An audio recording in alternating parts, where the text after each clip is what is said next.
জীবনে একটা পার্মানেন্ট বন্ধু থাকা খুব দরকার, যার কাছে নিজেকে খোলা আকাশের মতো মুক্ত করে রাখা যায়। সন্ধ্যা নামলেই সারাদিনের জমানো কথাগুলো যার কাছে মন খুলে বলা যায়। জীবনে এমন একটা বন্ধু দরকার, যে বন্ধুটা আসা যাওয়ার মিছিলে আমার হাতটা ছেড়ে না দিয়ে বরং শক্ত করে ধরে বলবে, ভয় নেই, আমি তো আছি। জীবনে এমন একটা বন্ধু দরকার, যে বন্ধুটা আমার আসা যাওয়ার সঙ্গী হবে, আমার মন খারাপে আমার পাশে থাক, আমার সফলতায় যে বন্ধুটা আমার থেকেও বেশি খুশি হবে, কখনোই আমার নীরবতা ভেঙে দেবেন।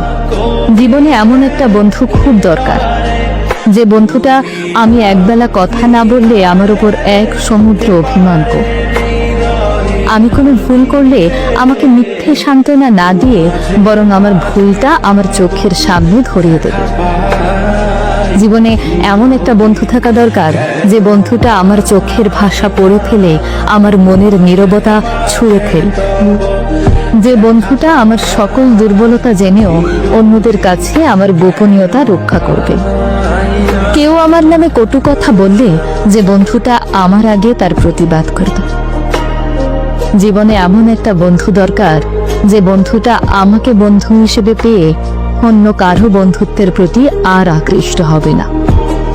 অন্য কোনো বন্ধুর গল্প যাকে স্পর্শ করবে না, সেই বন্ধুটা হবে একান্তই আমার, তার উপর শুধুমাত্র আমার অধিকার থাকবে। তাই তো এই 750 কোটি মানুষের পৃথিবীতে যার একটা এমন বন্ধু আছে, যে বিপদে আপদে সুখে দুঃখে হাসিতে কান্নায় হাতটা শক্ত করে ধরে, দুর্বলতা জেনেও সেই দুর্বলতায় আঘাত না করে। এমন বন্ধু যার আছে, সেই মানুষটি পৃথিবীর সবচেয়ে ভাগ্যবান একজন মানুষ।